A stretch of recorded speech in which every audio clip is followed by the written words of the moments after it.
me ask you something. You left New York, and did you drive to Mississippi? Is that right?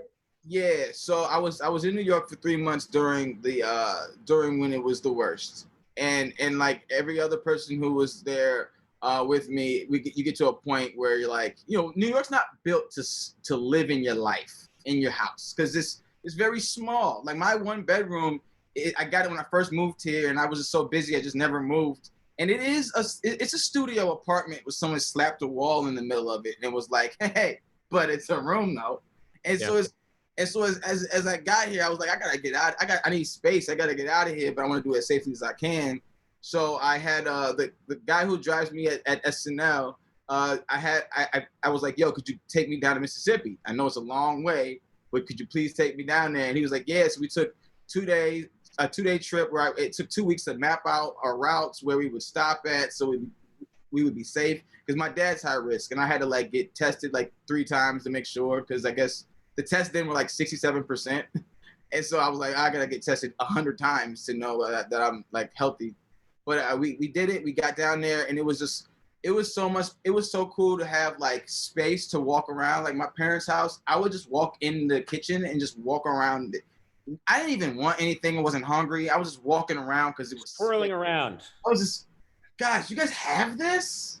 You have this? It was amazing. It's weird for people to go back and spend a lot of time in close quarters with their parents. How do you pass the time when you're with them? What's that like? My dad likes to watch Westerns and sit.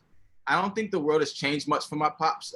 He's like, I wasn't talking to nobody no way. So I got more Westerns than I ever had before. He likes Westerns? Yeah, I got him a Fire Stick, and he was like, and he just learned what binging is. We just put him on binging. I really caught him up with technology, man, with the Fire Stick. He watches Westerns that are so old.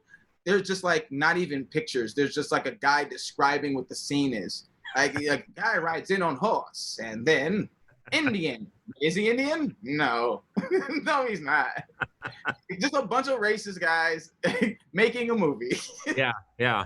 My mom, she like loves movie night, but only to just go to bed 10 minutes into the movie. Oh, she passes out? Oh yeah, she passes out real quick, and then she wakes up and tries to guess what's happening.